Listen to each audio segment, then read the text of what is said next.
Sur YouTube, on me pose souvent la même question. Est-ce qu'Israël et les États-Unis devraient traiter l'Algérie comme ils traitent l'Iran? Franchement, absolument pas. Rien à voir. Comparer les deux situations n'a tout simplement aucun sens. L'Algérie n'est pas une menace stratégique pour Washington ou pour Tel Aviv de la manière dont l'Iran peut l'être. Elle ne dispose pas d'arsenal de missiles capable d'atteindre la capitale israélienne. Elle ne mène pas non plus un programme nucléaire visant à produire une série de bombes atomiques avec l'idée, même lointaine, de les diriger vers Israël. Cette image est complètement fantaisiste. En réalité, l'Algérie ne constitue pas un danger direct pour l'État hébreu. Peu de gens le savent, mais dans les années 1990, et même avant, il existait des échanges réguliers entre Alger et Israël. En coulisses, plusieurs canaux fonctionnaient. Discussions sécuritaires, contacts diplomatiques, échanges politiques discrets. Certes, dans le discours officiel et médiatique, l'Algérie affiche une posture antisioniste très marquée. Sur la scène publique, le ton est clair et ferme. Mais cela ne signifie pas que l'État algérien mène une guerre indirecte contre Israël. Contrairement à certaines rumeurs, Alger ne finance pas d'organisations armées ni de mouvements politiques chargés de mener des attaques contre des civils ou des soldats israéliens. Cette accusation circule parfois, mais elle ne correspond tout simplement pas à la réalité. Depuis les événements d'octobre 2023 et l'offensive menée par le Hamas, la position d'Alger a été assez claire, même si beaucoup préfèrent l'ignorer. L'Algérie n'a pas choisi le camp du Hamas. Au contraire, elle a pris ses distances et s'est tenue dans une posture de neutralité stricte. Nous l'avons même révélé à l'époque. Plusieurs cadres du Hamas cherchaient discrètement un point de chute dans certains pays arabes pour quitter la zone et se mettre à l'abri. Parmi ces tentatives, un dirigeant important du mouvement avait été proposé à l'Algérie par l'autorité palestinienne elle-même, afin qu'il puisse y trouver protection. La réponse d'Alger a été nette. Le président Tebboune et son gouvernement ont décliné la demande. Aucun responsable du Hamas n'a été accueilli sur le territoire algérien. Contrairement à certaines interprétations rapides, l'Algérie n'a jamais célébré ni approuvé l'attaque d'octobre 2023. Il faut être honnête, il n'y a jamais eu d'applaudissements officiels. Oui, Alger continue de reconnaître aux Palestiniens le droit de résister et de revendiquer leur indépendance. Mais cela ne signifie pas soutenir des opérations visant des civils. Les autorités algériennes n'ont jamais validé ce type d'action et elles n'ont jamais fourni d'armes au Hamas. Il est vrai qu'en 2022, le mouvement avait été invité à Alger. Mais le contexte était tout autre. L'objectif n'était pas de soutenir une stratégie militaire. L'idée était surtout politique. Tenter de rapprocher le Hamas de l'autorité palestinienne et remettre la question palestinienne au centre du jeu diplomatique, notamment en réponse au rapprochement entre Israël et le Maroc, ainsi qu'à leur coopération sécuritaire. Bref, une manœuvre diplomatique, pas une préparation à la guerre. Au fond, l'Algérie n'est pas ce grand perturbateur géopolitique que certains imaginent lorsqu'ils parlent des intérêts américains ou israéliens. Elle ne se comporte pas comme une puissance offensive. Sa posture est essentiellement défensive. Sa priorité n'est pas de s'imposer ailleurs, mais plutôt d'éviter d'être fragilisée chez elle. Et ce n'est pas un détail. Le pays fait face à un défi colossal. Imaginez. Un territoire immense, le plus vaste du continent africain, bordé par la Méditerranée d'un côté et par l'immensité sahélienne de l'autre. Ajoutez à cela une population qui approche bientôt les 50 millions d'habitants, des frontières gigantesques et des ressources naturelles importantes. Le véritable enjeu pour l'Algérie n'est pas de devenir une puissance dominante dans la région.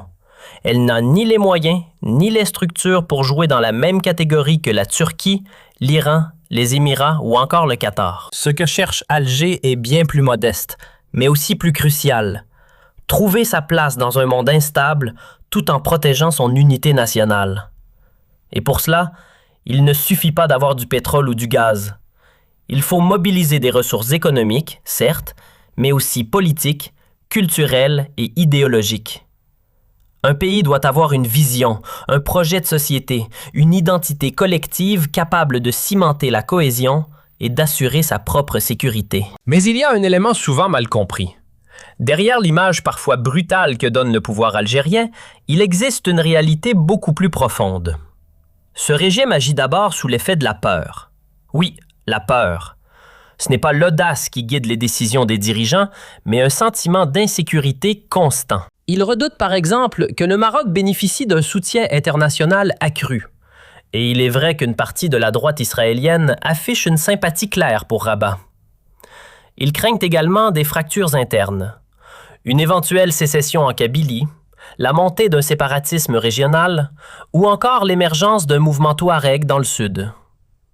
Cette inquiétude explique aussi certaines positions régionales. Lorsque les autorités maliennes veulent écraser toutes les factions armées présentes sur leur territoire, Alger se montre réticente. Pourquoi? Parce qu'il existe une crainte très concrète. Si ces groupes sont dispersés, certains pourraient se replier vers les frontières algériennes et se mêler aux populations touareg du sud, ouvrant la porte à des revendications séparatistes. En réalité, l'Algérie agit avant tout pour préserver son intégrité territoriale. Et cette angoisse n'est pas toujours comprise par ses voisins ou par ses partenaires internationaux. Pourtant, elle est bien réelle. On observe souvent ce type de comportement chez ceux qui paraissent les plus agressifs.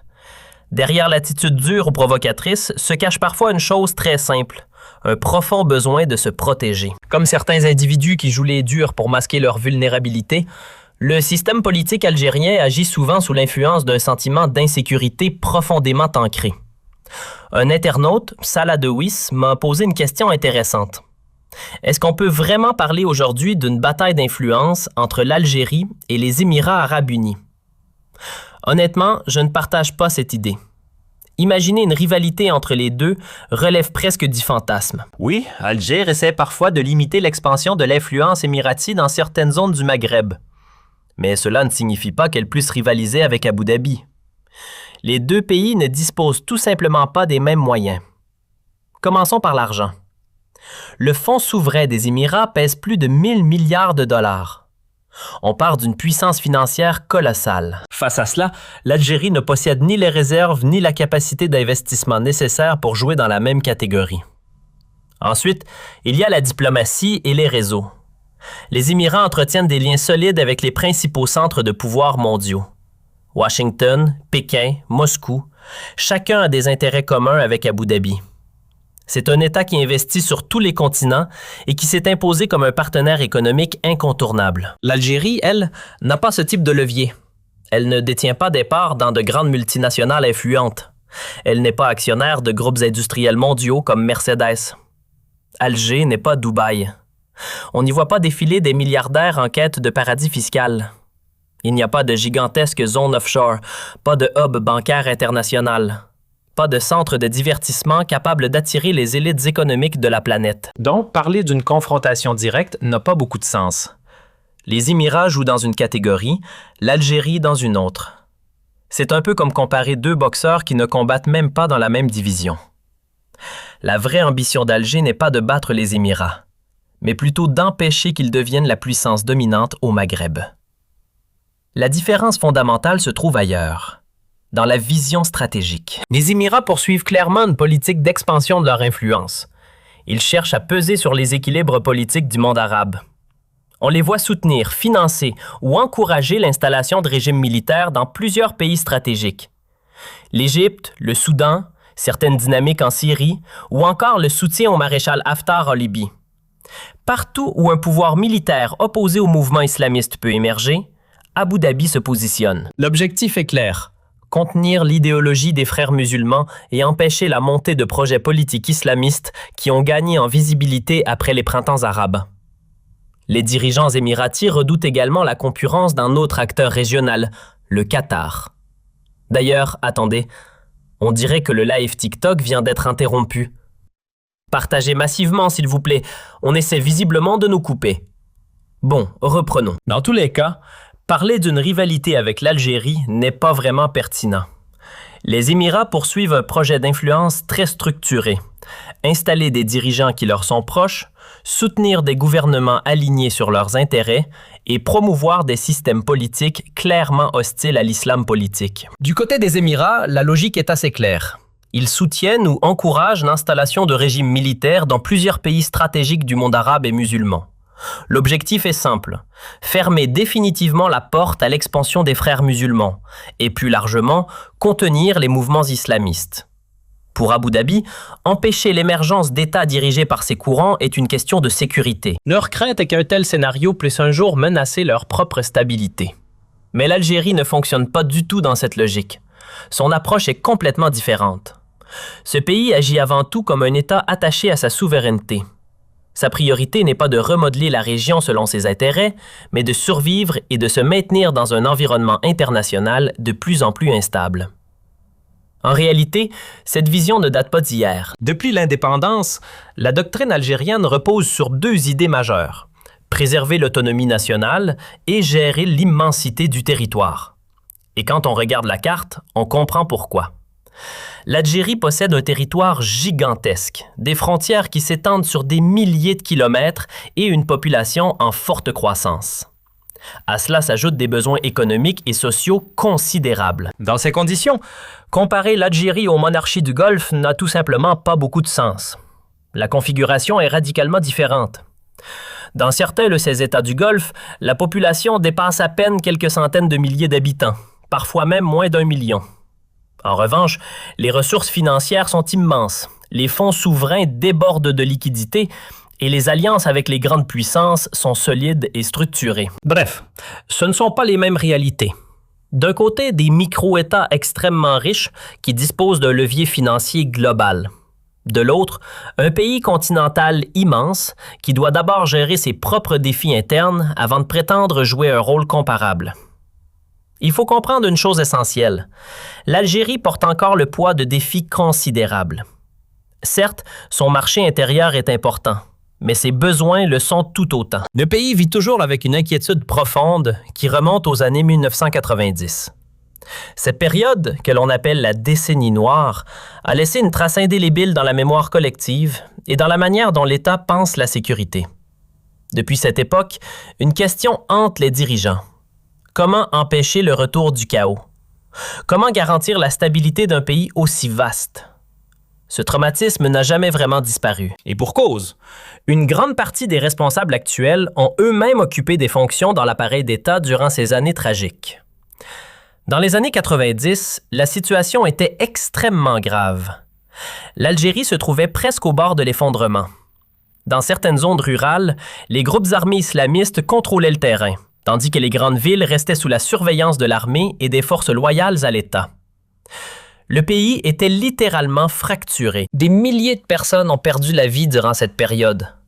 À un moment donné, l'hypothèse de voir émerger une république islamiste sur le territoire algérien n'était plus seulement une crainte, mais un risque bien réel. Il faut imaginer les conséquences d'un tel scénario. Si les mouvements islamistes avaient pris le pouvoir en Algérie, l'impact aurait dépassé largement les frontières du pays. Cette idéologie aurait pu se propager bien au-delà de l'Afrique du Nord, jusqu'au cœur même de l'Europe. Plus encore, la région entière aurait pu basculer dans une instabilité majeure. Le Maroc, par exemple, aurait été directement exposé.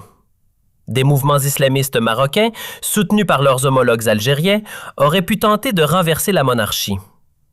On imagine sans peine le chaos régional que cela aurait provoqué. C'est précisément pour éviter ce genre de catastrophe que l'Algérie adopte aujourd'hui une attitude prudente.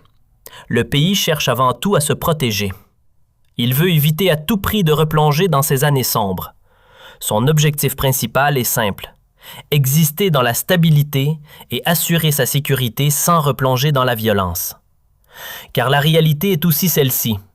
L'Algérie n'a pas, pour l'instant, les bases nécessaires pour devenir une grande puissance d'influence régionale. Pour peser réellement dans une région, il faut bien plus qu'un territoire vaste ou des ressources naturelles. Il faut une économie solide et diversifiée, une forte capacité d'influence culturelle et diplomatique, une scène politique organisée et un pouvoir stable capable de penser à long terme. Regardons les choses avec lucidité. L'Algérie traverse une période de fragilité politique évidente. La crise de 2019 a laissé des traces profondes dans l'appareil d'État. Aujourd'hui encore, plusieurs anciens ministres se trouvent derrière les barreaux. Et ce n'est pas tout. Des dizaines de généraux et d'officiers supérieurs ont eux aussi été emprisonnés. Ce genre de situation en dit long sur la turbulence interne du système. La vie politique algérienne manque de stabilité chronique. Les gouvernements se succèdent, les ministres passent, et très peu restent en place plus de quelques années. Dépasser 3 ans au pouvoir relève presque de l'exception. Pendant ce temps, les règles changent constamment, les lois sont modifiées à répétition et l'économie reste extrêmement dépendante des fluctuations du pétrole et du gaz. Les exportations stagnent ou reculent, l'économie peine à se diversifier et les grands projets industriels capables de transformer le pays restent rares. On ne voit pas surgir de méga-projets urbains spectaculaires, ni d'initiatives économiques capables d'attirer massivement les investisseurs étrangers. Dans ces conditions, il faut être honnête, l'Algérie n'est pas encore une puissance régionale d'influence. Elle joue plutôt un rôle de stabilisateur. Elle agit comme un pilier de l'équilibre régional, ce qui est déjà important. Mais influencer directement la politique d'autres pays, c'est une toute autre histoire. En réalité, l'Algérie a très peu de capacité à projeter son influence au-delà de ses frontières. Une exception notable reste la Tunisie, avec laquelle les relations sont étroites et où Alger peut parfois peser dans certaines décisions. Mais dès que l'on sort de ce cadre, les limites apparaissent rapidement. Les tentatives de reproduire cette influence en Mauritanie n'ont pas vraiment porté leurs fruits. Même constat avec le Niger ou le Mali. Les ambitions algériennes d'y peser davantage se sont heurtées à la réalité. Car pour devenir une véritable puissance d'influence, il faut bien plus que de la bonne volonté. Il faut des ressources financières considérables, des réseaux diplomatiques solides, des institutions capables de soutenir une stratégie sur le long terme. Il faut aussi un appareil militaire capable d'intervenir à l'extérieur et une économie suffisamment robuste pour soutenir ce type de projection de puissance. Sur ce plan, l'Algérie reste limitée. Son armée n'a pratiquement jamais dirigé d'opérations militaires à l'étranger. À titre de comparaison, les forces des Émirats arabes unis ont participé directement à des interventions comme celle du Yémen. Quant à l'Algérie, hormis la participation de quelques militaires dans les guerres arabo-israéliennes du passé, elle ne possède pas vraiment d'expérience opérationnelle internationale. Voilà pourquoi il faut bien distinguer deux notions. Être un facteur de stabilité régionale et être une puissance capable d'imposer son influence. Ce sont deux réalités très différentes. Bon, je crois que ce point est essentiel pour bien comprendre la situation. Merci à tous d'être restés jusqu'ici. On va prolonger encore quelques minutes. Cela fait déjà 1 heure que nous sommes en direct et normalement ça devrait suffire. Une question revient souvent dans le chat. L'Algérie peut-elle changer? Peut-elle évoluer sur les libertés, sur l'économie, sur son ouverture au monde? Et surtout, combien de temps encore peut-on continuer dans cette configuration? La réponse est simple. Tôt ou tard, l'Algérie devra se transformer. Le modèle actuel n'est pas viable sur le long terme. Ce système ne peut pas rester figé indéfiniment.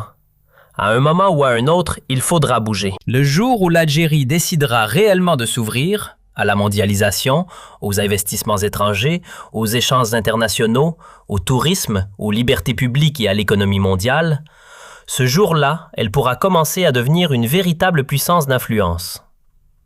C'est exactement ce qu'ont fait d'autres pays, les Émirats, le Qatar ou encore la Turquie à certains moments de leur histoire. Autrement dit, l'ouverture sera la clé. Mais pour cela, il faudra accepter de regarder la réalité en face. L'Algérie ne peut pas rester enfermée sur elle-même. Sur les plans économiques, culturels et même sécuritaires, une interaction plus forte avec le reste du monde devient indispensable. Sinon, le risque est clair. Un pays aussi vaste pourrait finir par s'abîmer de l'intérieur. Un territoire immense comme celui de l'Algérie, traversé par une grande diversité régionale et culturelle, ne peut pas fonctionner durablement sans prospérité économique. Car contrairement aux récits officiels parfois répétés, les Algériens ne forment pas un bloc uniforme. D'une région à l'autre, de la Kabylie à l'extrême ouest, du sud saharien aux villes du nord, les sensibilités, les réalités et les attentes diffèrent. Et c'est normal. L'unité nationale ne signifie pas uniformité des opinions. Elle ne veut pas dire non plus effacer les particularités locales ou les dynamiques régionales. Un pays de cette taille, avec une mosaïque culturelle aussi riche et des besoins immenses en matière de développement et de sécurité, a besoin d'un moteur fondamental, la prospérité. Sans croissance économique, la stabilité ne peut pas durer éternellement. Je le répète souvent, ce n'est pas la sécurité qui crée le développement, c'est le développement qui construit la sécurité. Or, aujourd'hui, Les dirigeants algériens privilégient encore une logique centrée sur le contrôle sécuritaire plutôt que sur une stratégie économique ambitieuse. Et c'est précisément là que se trouve l'erreur. Bon, voilà. 1 heure d'échange, c'est déjà pas mal. Je vais vous laisser profiter tranquillement de votre soirée de Ramadan, savourer votre thé et passer du temps avec vos proches. Merci d'avoir suivi ce live. J'espère qu'il vous aura apporté des clés de compréhension. On se retrouve, Inch'Allah, très bientôt pour un nouveau direct, une nouvelle discussion et toujours la même envie, analyser l'actualité, répondre à vos questions, écouter vos points de vue et débattre ensemble.